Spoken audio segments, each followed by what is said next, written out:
Om Shanti. Very good evening to everyone and the special souls of Milpitas family. Baba has given you a very powerful instrument, sustains you all with the gems of knowledge. And I've been knowing Usha since we were in Brahma. So definitely she is a chosen one, and Baba has specially chosen her for Silicon Valley.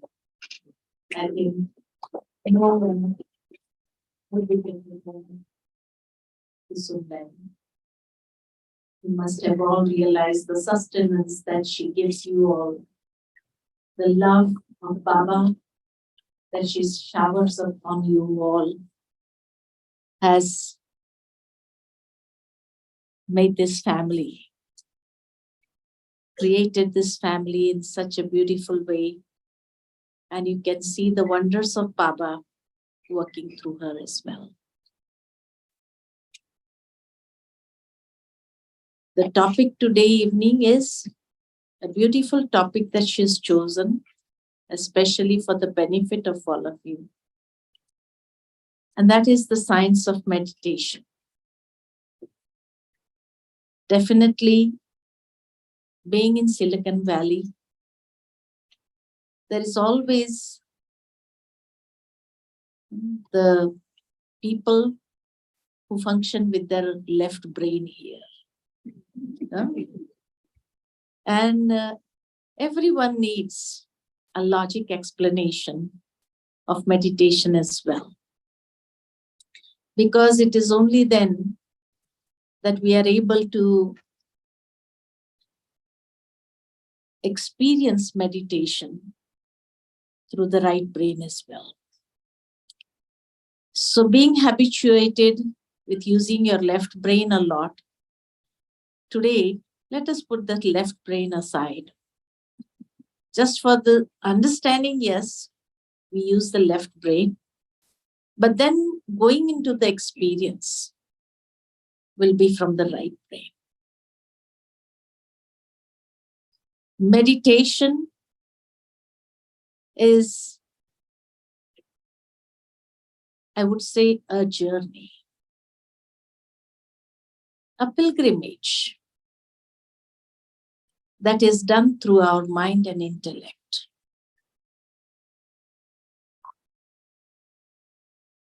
Some years back, it was difficult for science to accept the existence of the soul as well.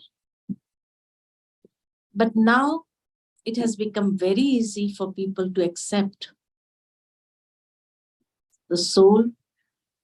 Maybe they call it by different names, energy, or a God spot, or whatever they can say. But nowadays, after so many scientific evidences, it has become easy for science to accept spirituality. Science and spirituality both go hand in hand. As very powerfully it is said, science is blind if there is no spirituality, and spirituality is lame if there is no science. And therefore, where the questions of human beings ends, from there spirituality begins. Because spirituality is that which is dealing with the metaphysics, and science deals with the physical world. So where science does not have the explanation or the understanding about the metaphysics, definitely spirituality gives us that understanding. And nowadays, the existence of the soul is very well proved by science itself, by some of the philosophers and doctors of the world, on the basis of logic, a logical understanding. There are evidences like reincarnation. So that gives a very powerful logic or an evidence that yes, there is the existence of the soul. Not only that, but there are past life regressions also, which prove their near-death experiences or out of the body experiences. So all this, which is recorded by the various philosophers and doctors of the world, proves that yes, there is the existence of soul. And Baba's knowledge actually starts from there. And taking the mind and intellect on this spiritual journey. But the first step for meditation is knowing and understanding the self in a better way. Because if the first step for meditation is being soul conscious, how can I be soul conscious? So we have to know and understand ourselves in a better way. And Baba's knowledge has given us a very clear understanding about soul being the embodiment of the 7 divine qualities. And as if we are blessed with those qualities when we come to this world. And that is how our being starts functioning on the basis of those 7 qualities. Unknowingly. But then gradually, what happens? As the child gets bigger, the weaknesses of the world, he starts picking up those things as well. And that is how we pollute our 7 qualities, and they get as if gradually they are lessened, and the 7 impurities of the world, they get highlighted in the world. So that is how we move away from our real consciousness or our real state of being. When we say that we are all human beings, but gradually we have moved from our real self. And that is why today there is a lot of damage that we have done to our own self, our feelings, our emotions. And we don't understand how to heal ourselves from within. So this word meditation came up in Latin, showing that meditation means to heal thyself from within. So what do we have to heal? Our emotions, our feelings that have changed. We have to heal them and come back to our real self, to our real identity. And being the embodiment of that, that is what we call as soul consciousness. Now in soul consciousness, there are 2 stages. In Hindi, the words separate these 2 stages. One is known as Dehi Abhimani, which we normally hear in Baba's Murlis. And the second is Atma Abhimani. Both have a very beautiful state. Atma Abhimani, soul consciousness, is when I sit in meditation, I completely detach from the body and be the embodiment of the 7 values, the original self. And going back to that pure transcendental stage of the soul and regenerating those qualities, recharging the self. When I'm in that original transcendental stage, definitely, I can easily connect myself to Brahma, who is the ocean of those qualities, and I take the strength and power from it. I don't have to ask from it, but it is so natural.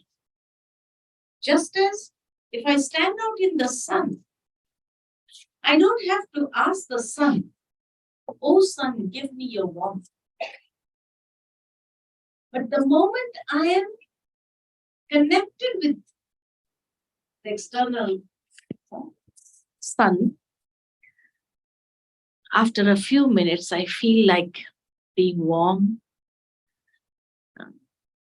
And I start maybe taking out my layers, which I've put on. And I feel hot. Similarly, if I stand near the ocean, I know I don't have to ask the ocean, "Oh, ocean, give me your cool breeze." It is but natural. The moment I stand there, I start receiving that breeze, feel that coolness. So similarly, when I become soul conscious, when I become the embodiment of the 7 values, I don't have to ask Baba, "I need the strength, I need the power, I need your purity," because I'm directly connected with him. So it is like those qualities are taking that strength and power, receiving it in a natural way. And this is how I recharge myself. This is done in meditation. But afterwards, when I come out from meditation, when I get up from meditation, naturally, I have to perform my duties, responsibilities. I have to shoulder so many activities. So being soul conscious there, soul conscious does not mean that I go on repeating the words, "I'm a soul, I'm a soul, I'm a soul." No. But being soul conscious in practical action, this is known as Dehi Abhiman.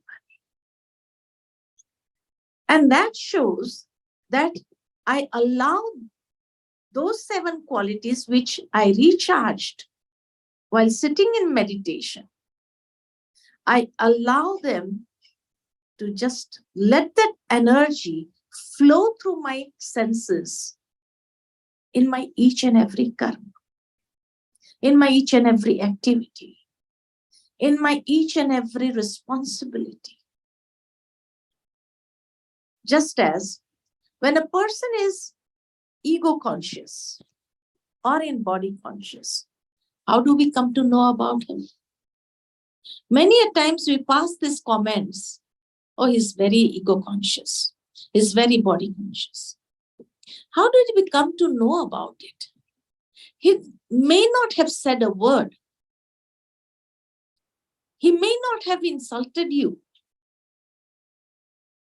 Or he may not have looked you down from what his position is.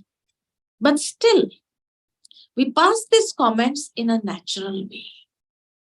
So how did we come to know about it? How did we come to know about it? The energy. The energy, we feel that energy. That he thinks himself to be more superior than us. That energy which is radiated, the negative energy that is radiated, gives us this feeling about people. And our sensors or our radar system is so powerful. We easily catch those negative or positive vibrations. 3 ways a person radiates that energy. The first way is through the thoughts. The second is through the feelings. And the third is through vibrations. These are the 3 ways we are emitting. Whatever consciousness we are in, we emit those vibrations in a natural way. So that is why even though if a person does not speak anything, that which is emitting and my sensors, my radar system catches those and we pass this command. He seems to be very egoistic. He doesn't say a word, but that is the feeling that we get. And whenever a person is negative, definitely, there is not an attraction towards that person. There is normal repulsion. There is normal repulsion. Sometimes we have experienced this at home also, in a natural way. Some people come to your home and they say, whenever we come to your home, it gives us the feeling of so much energy, power. They tell this to you. They may not be in knowledge, but their system also feels those vibrations, also feels those feelings. And they tell you on your face as well. Whenever we come here, even though if you don't speak to us, or wherever you are in your workplace, there also you have colleagues and they say, they come and sit by you and you just tell them, I'm sorry, I'm busy at this moment. They will say, doesn't matter. We have come here just to charge ourselves. We feel so easy when we come here. We sit beside you and we feel we are getting some energy. So we don't need your attention. You can do your work. But we feel better inside. They may be stressed. They may be disturbed by somebody's behavior. But when they come and sit next to you, they feel as if they release those negativities, that stress, and they take some energy from you.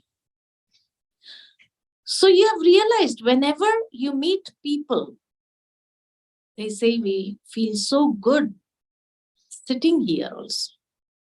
Isn't it? You've heard these words. So that shows that you are soul conscious. And when we are soul conscious, even if I'm doing my work peacefully, lovingly, in a natural state of happiness, when I'm doing that and I'm releasing those vibrations, it is charging the atmosphere also. That is soul consciousness whilst in action. So one soul consciousness is when we are detached from the body, and the other soul consciousness is when we are in action. Being the embodiment and allowing that energy to flow through your sense organs or through your vibrations or through your feelings into the atmosphere. And this is what gives people experiences. Another thing, why I need meditation in this time. Why do I need? Because whenever we become soul conscious and we are taking that strength from Baba, that power and energy from Baba, and I'm constantly radiating So it is shown in science as well that each and every one has an aura around them. Maybe a negative aura or a positive aura, or where the aura is big, or some people's aura is very less when they feel drained. So when I become soul conscious, I'm increasing my positive aura, or am I increasing my positive energy level? And when I increase my positive energy levels, that aura, that becomes a shield, a protective shield for my stage. And after that meditation, if I go out into the world as well, I'm protected by that layer. Because in today's world, we all, wherever we are working or wherever we go, there is so much of negative energy released by people, especially those who are in depression, especially those who are in hyper stress, especially those who are full of anger or all other negative feelings. They are also releasing that energy. So if I'm not charged, if I've not increased my aura, I will be immediately get affected by their negative energy. And those people can easily penetrate because the aura is less or the energy level is very less. So they can easily penetrate and suck my energy. That is when people feel as if we are drained. By the end of the day, they have this feeling, it was a hectic day, a very tiring day, and we feel drained. So Baba says, Amrit Vela. Amrit Vela has to be so powerful because that is the time when the time is blessed and we are able to expand our auras as much as we want. We are able to create the fortune on the basis of that positive energy in the way we want. During the day, supposing you have to go for an interview or something, if you have to meet someone, so that we do not lose our confidence, Amrit Vela, the time is blessed, and Baba is working as the bestower of fortune at that time. He grants me that power and strength, which I am able to use it and increase that aura to such an extent that wherever I'll go, I'll leave that impression, I'll leave that energy, and they will also have this feeling. This person was positive. We could feel that. And everywhere in the world, people needs positively charged people, not negatively charged people.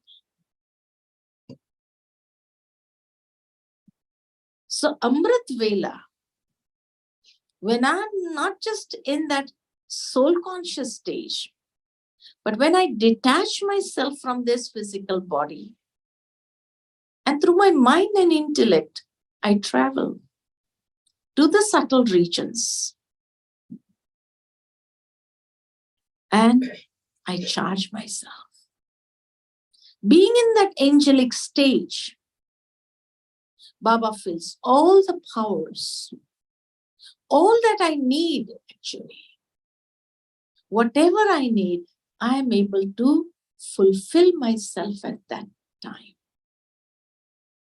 So Baba constantly tells us in the Murlis also, children, you should never miss Amrit Vela, no matter what happens.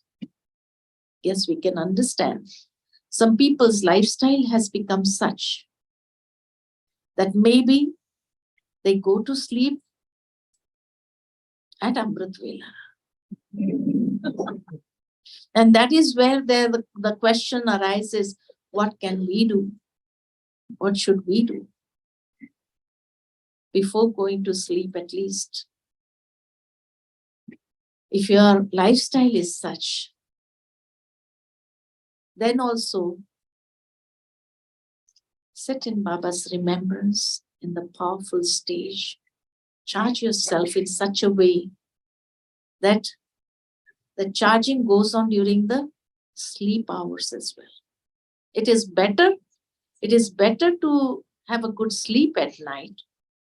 But if it is impossible, you cannot change whatever your working style is or because I understand when Silicon Valley is connected throughout the world, the timings affect a lot, isn't it? Because somewhere it is daytime, so you have to work late hours at night also, so that you are able to communicate with those countries where it is daytime.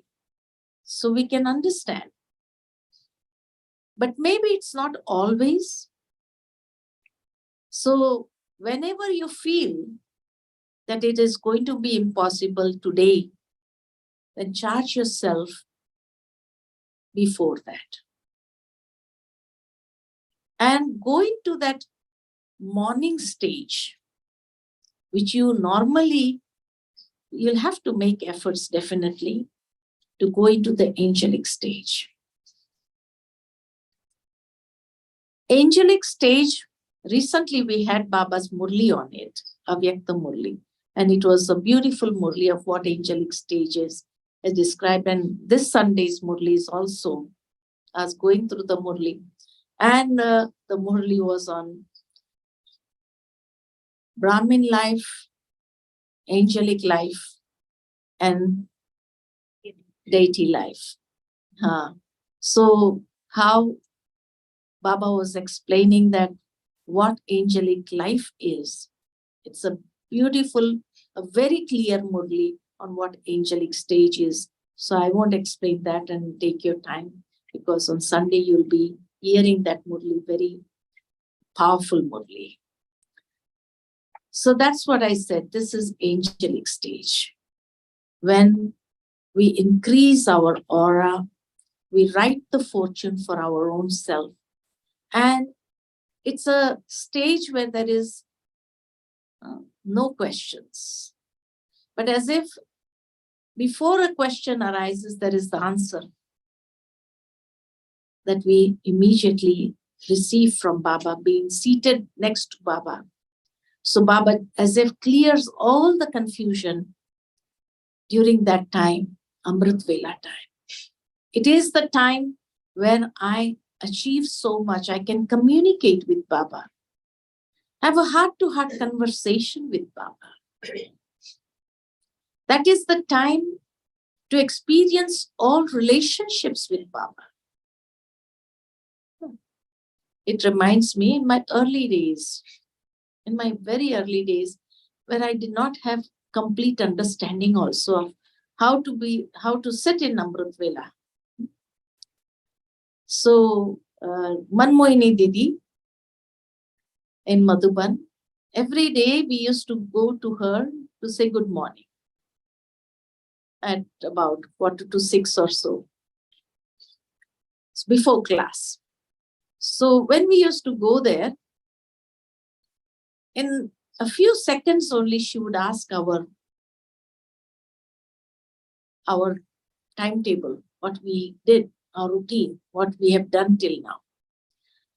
So Manmohini Devi one day when I was saying good morning to her, she immediately asked me, so you had Amrit Vela today?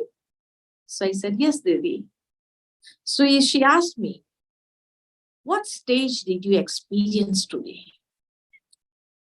I did not have much understanding. And I did not know how to answer her question. So it was like a sudden question. What stage did you experience at Amrit Vela today? Which form did you see Baba in? So I said, Didi, today I sat in silence and experienced silence. So she started laughing. I didn't understand why she's laughing. So then she asked, Mohini Man was there. So she asked Mohini Man, which form did you experience Baba today at Amrit Vela? She used to take the whole chart in those few questions only. So Mohini Man said, well, I experienced Baba to be the beloved today. So then she taught me, Amrit Vela is not a time to sit in silence. That means you slept.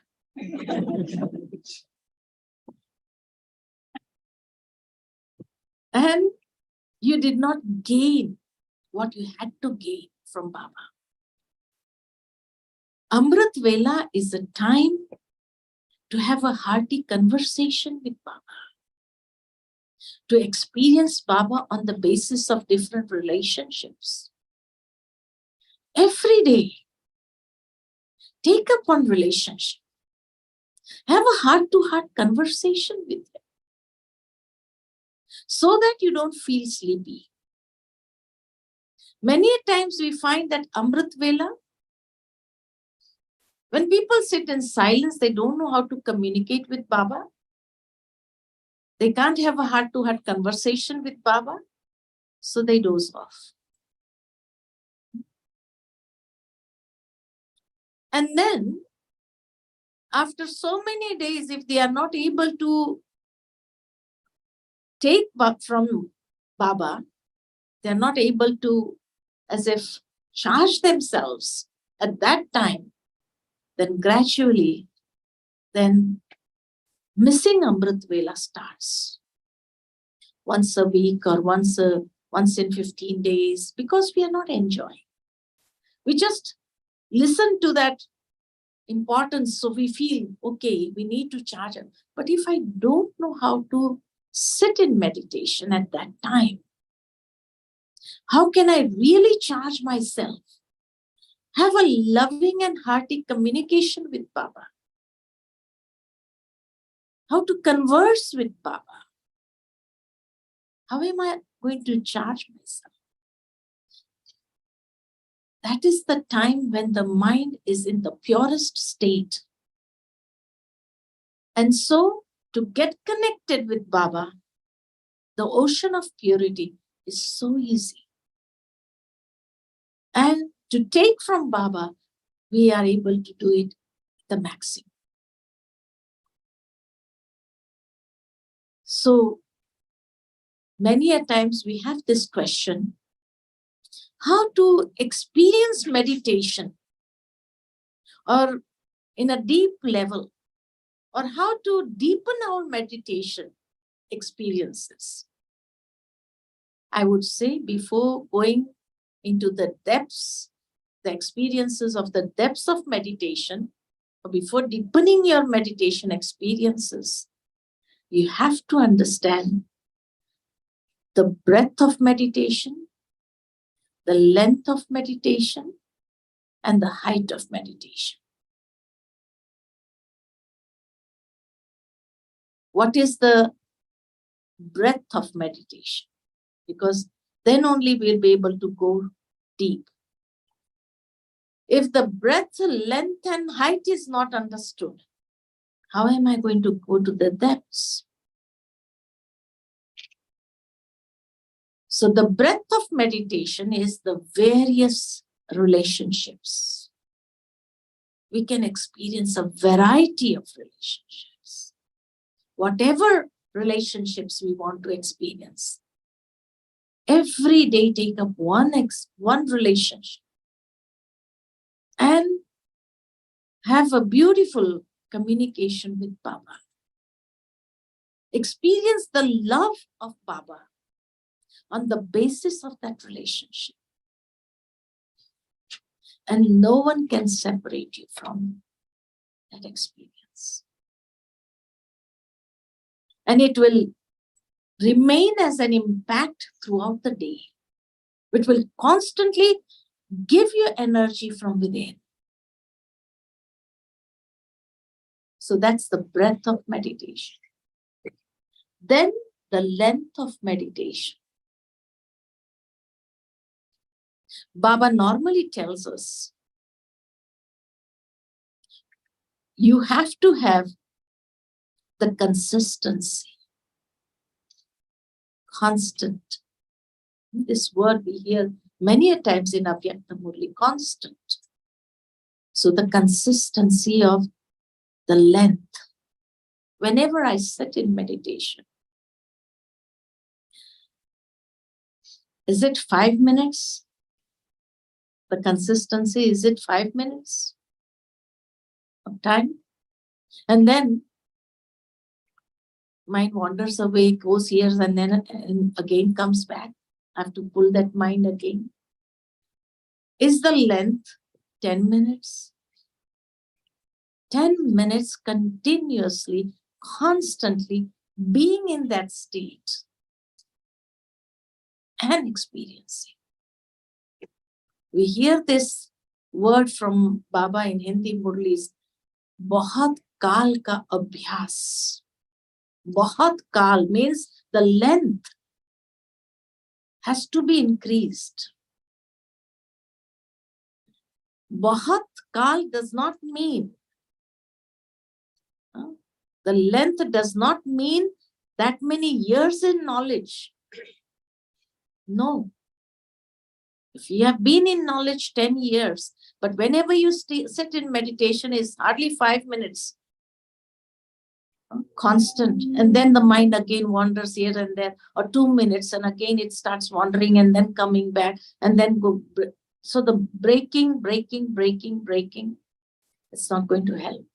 The consistency of time, that is the length. Is it 5 minutes, 10 minutes, 15 minutes, half an hour? Constantly in that state. So Amrit Vele, I can increase my consistency. Because that is the time when the mind is completely free and it's in the purest stage. Sattvic stage or Sattva-pradhan stage. So the length can be increased at that time. During the day, definitely, if we are able to do a full traffic control also, that's good. 3 minutes. If I'm not able to focus for 3 minutes also, during those 3 minutes also, if I observe myself, do a little bit of introspection, if my mind again goes and comes, goes and comes, goes, so the consistency is not there. Isn't it? So we need that. And that, the time is blessed at Amrit Vela, so I can increase my length of time for meditation, which is going to create a very good impact for the whole day. You might have experienced this, that the day when you had a very good Amrit Vela, a very powerful Amrit Vela, how was the day? Energetic. Even by the end of the day, you did not even feel tired. But the day when you really did not have a good Amrit Vela, most of the time you are nodding. Then how's the day? During the day also, we feel as if there is a lot of irritation going on. Success is not there. What we want to really achieve, we are not able to do that. Our performance goes down. And then we realize, because maybe the Amrit Vela was not good.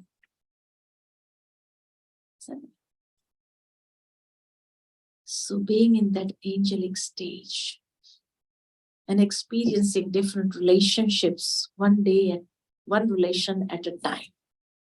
Not in 45 minutes we have all the 7 relationships. No. Someday experience him as a mother and father, someday as a beloved, someday as a Satguru. Isn't it? So every day different relationships. Someday as a friend. Try to go into the depths of that relationships. And you'll feel so light after that. The whole day also will be able to experience the companionship of Baba. We can remain in his company. And things will be so easy for us. That day may be the busiest day, but still you'll be easiest in your stage, in your relationship, in your interaction, everywhere.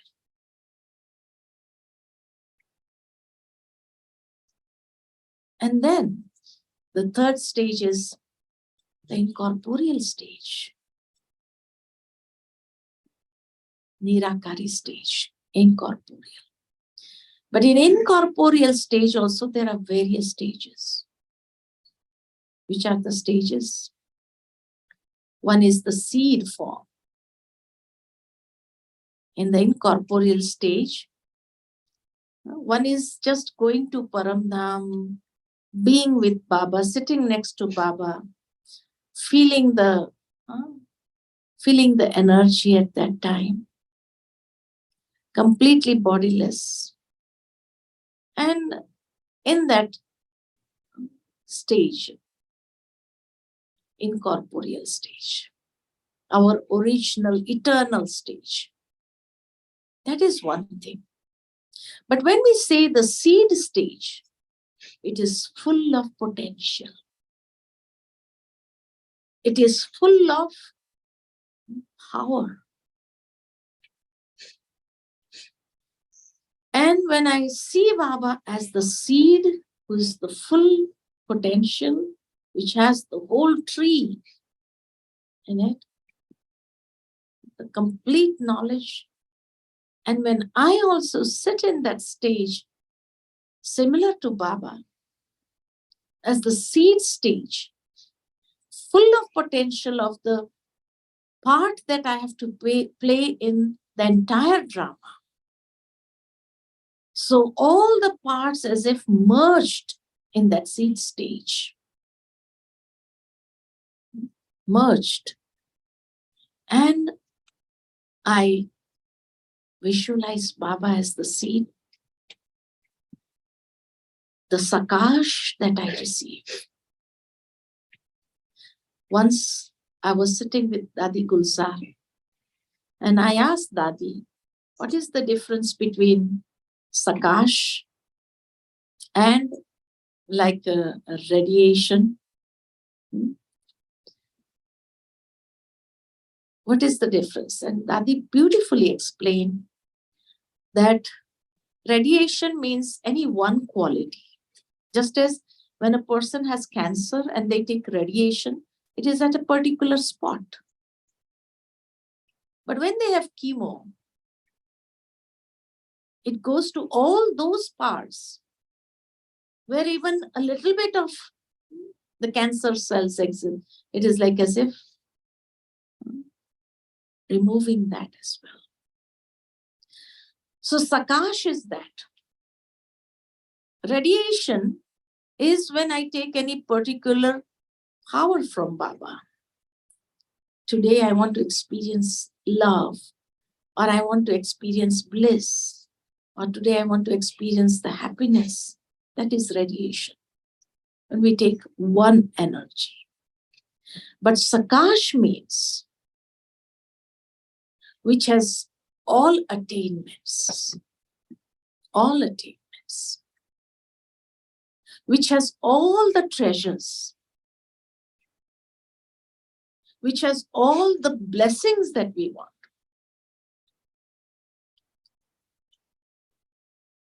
Where we want to experience all the happiness of all relationships.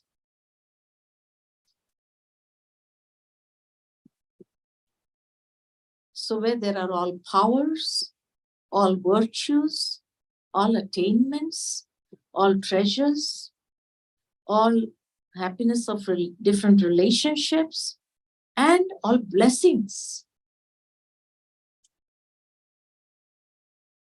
And where we are able to be in the purest form. So that is Sakash. Sakash means this 7 things. It is like the rainbow, which has 7 colors. And all the 7 colors, like if the white light is passed through the prism, you have all the 7 colors. So these 7 things, all powers, all virtues, all attainments, all blessings, all happiness of different relationships, and all treasures, and the purest form, complete purity. And in this, we are able to burn our past karmic accounts. It is only in the seed stage that we are able to burn our past karmic accounts. And that does not last for a longer time because it's a very powerful stage. It lasts for a few minutes or so. But it gives us a very powerful feeling of attainment. That is Sakash. 7 things. And we receive all that. And in that, our past karmic accounts are burning. Normally, when we sit in meditation, we are not doing any vikarma. There is no vikarma at that time. No sinful acts. Isn't it? No waste acts. But we are enjoying Baba's company. We are enjoying the hearty communication with Baba. We are enjoying.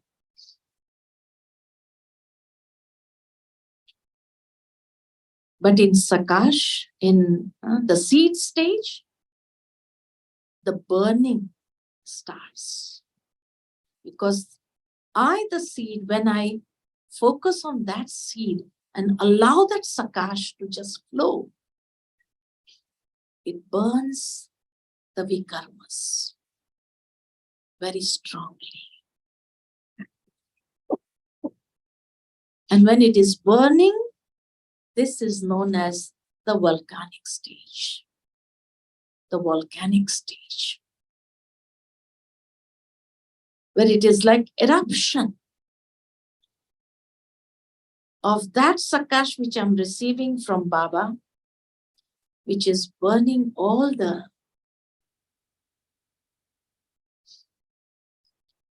past karmas also.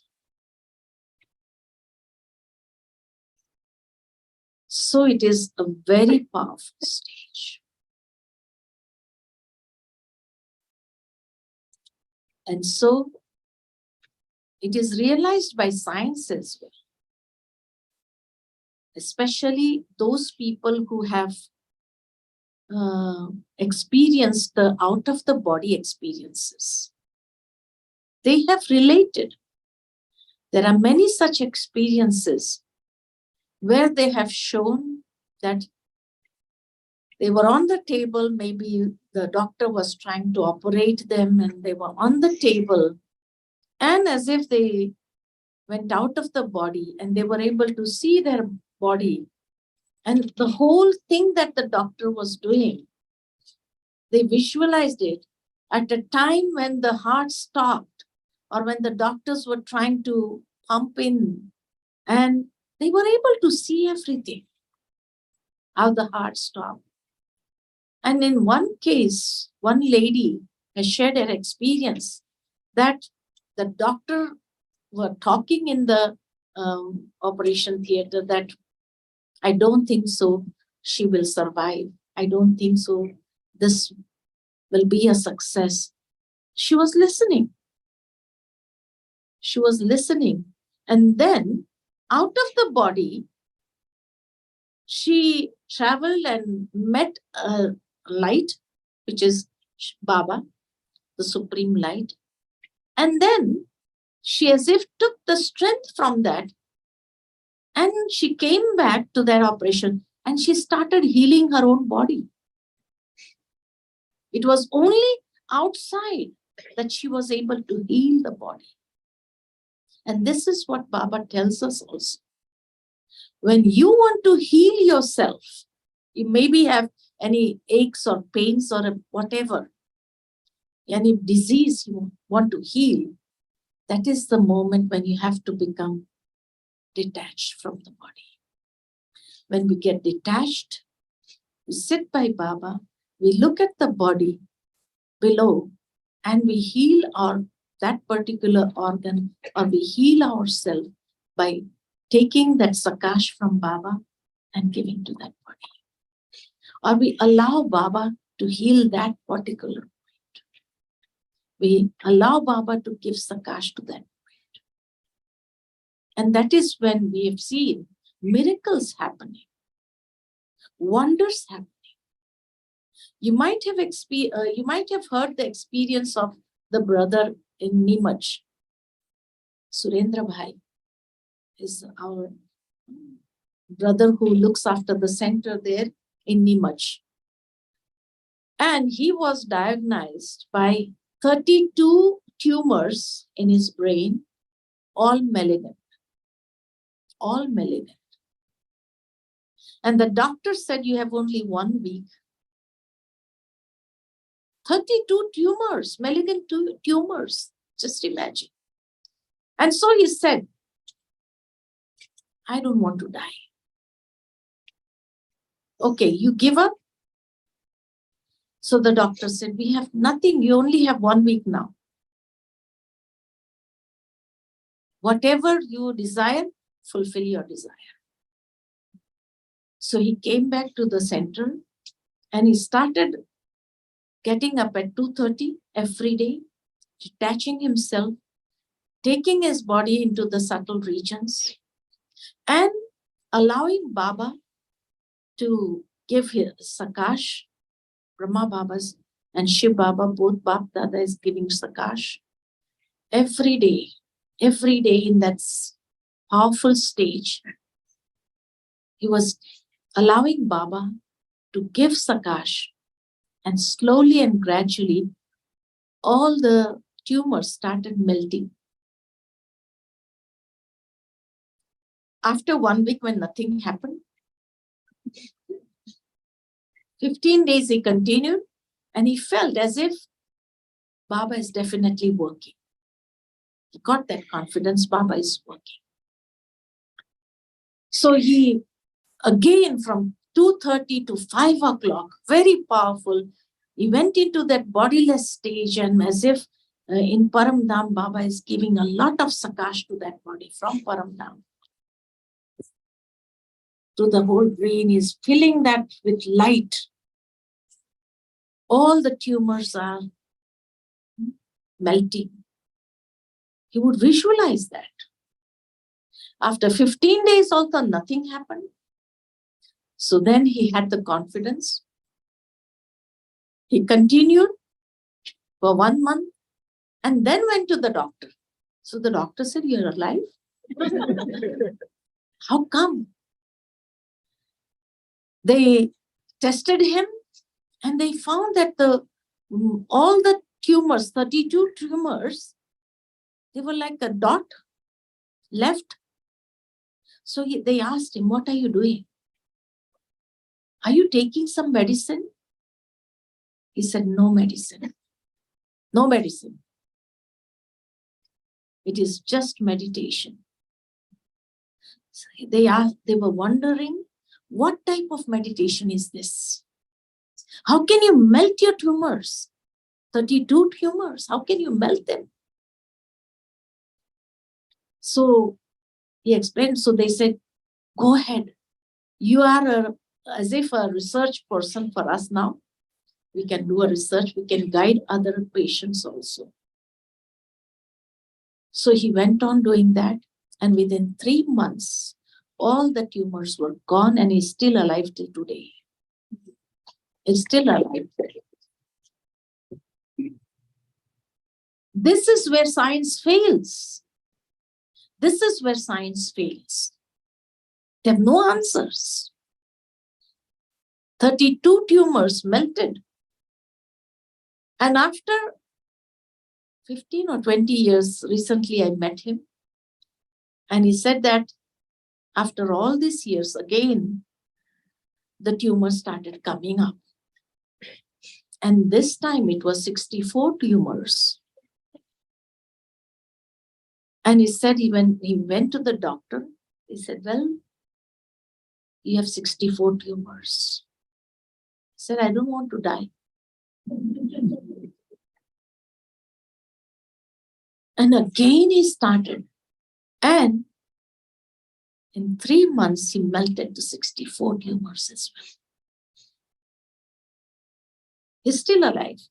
He's a living example of how meditation, if it can melt the tumors, can't it melt away our vikarmas? Can't it burn us, our vikarmas? And he has done such a wonder. Science has no explanation to that. Seeing him, a brother who had stomach cancer, his son was a doctor. His son was oncologist. And he said to his father, look, you just have 15 days.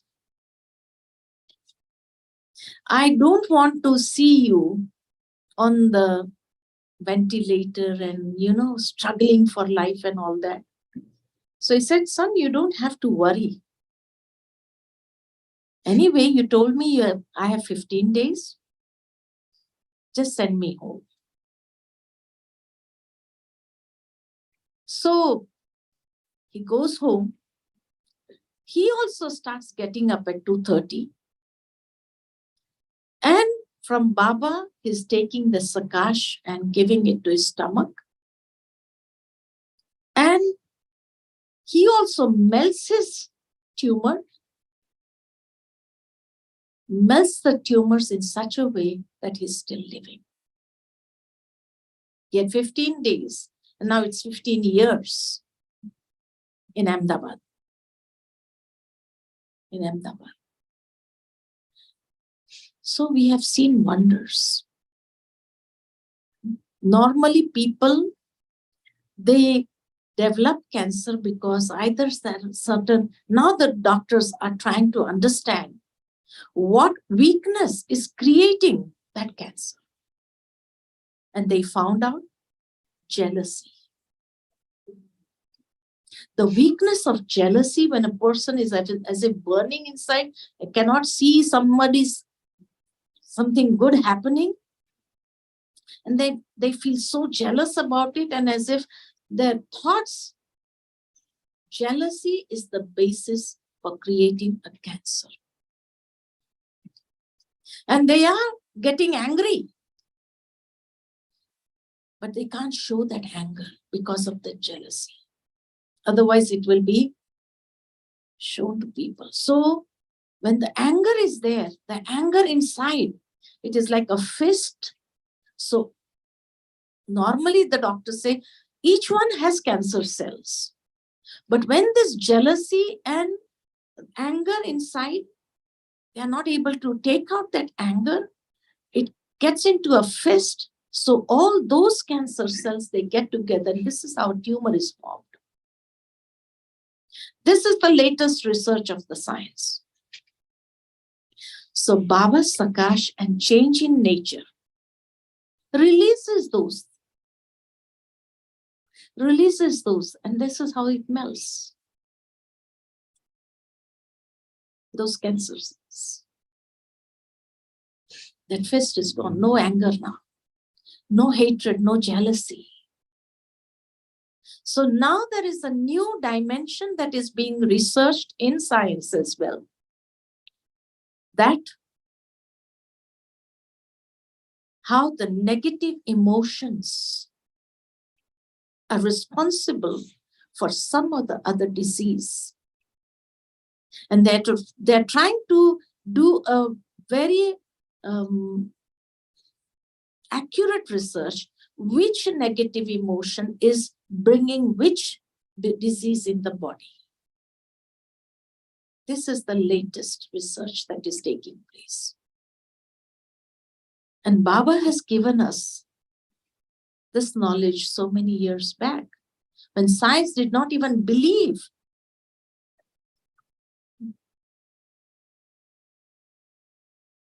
It reminds me of a beautiful story, that once there was a sannyasi, and he always used to carry a mirror with him. And from time to time, he will look at the mirror. So people, they were astonished. What type of sannyasi he is? Every time looking at his face. What is he doing? So somebody gathered that strength and asked him, we have never seen any sannyasi like this, who carries a mirror and was always looking at his face in the mirror. So what are you looking in the mirror? You have no hair or nothing. What beauty? The face is always the same. So what are you looking in the mirror? So the sannyasi started smiling and said, look, I carry this mirror with me, and I only look at the mirror when there is any problem that comes in front of me, or whenever there is any problem that comes from somebody who is living with me. Whenever there is a clash of sanskars or any situation that is coming up, I look in the mirror. And what do I see? I see my face. And I see that, look, this problem or this situation is the creation of your own sanskars, your own thoughts. So, normally people look at others or blame others. This person is responsible. This person is responsible for whatever is happening in my life. But when I look at the mirror, I see my own face. And I say, you are responsible for whatever is happening in your life. So I look at that mirror when I'm responsible for whatever the situation has come up in front of me. Then after some time, I again take up the mirror, look at myself, and what do I see? I see my face again. If you are the cause, then where is the solution? You are the solution. So now I have to find the solution from my own self. Where is that solution? What is that I need to change? Throughout our lives, we want always others to change. Let me change this person. Let me change my children. Let me change them. Let me change them. And we cannot change. And that is where the frustration starts. So, the sannyasi said that this mirror reminds me every time that whenever your weaknesses come into your actions, come into your interactions. That is when a problem is created. So instead of changing others, the solution is also with you. So I need to bring the change in myself. Why should I want to change others? Why would I want to change others? No, I can't change anyone. So the solution lies with my own self. I need to change myself. And then I start working on it. And I get free from that problem, free from that situation. So this is what we need to do, introspection. And Baba says, every day at night, do your introspection. Check your charts. Do your introspection and you will find the solution yourself. And that is the best way. When you bring about the change, you feel that lightness and happiness. And then Amrit Vela, we take in the Sakash from Baba. And help ourselves first. As they announce in the flight, whenever there is shortage of oxygen, the oxygen mask will come down. And first you have to place the mask on yourself, then help others. Not that we help others and we are short of breath. First, we have to put in our mask. We have to bring the change in ourselves.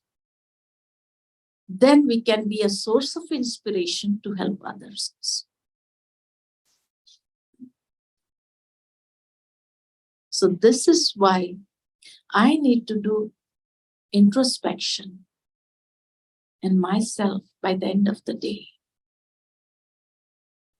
And move on.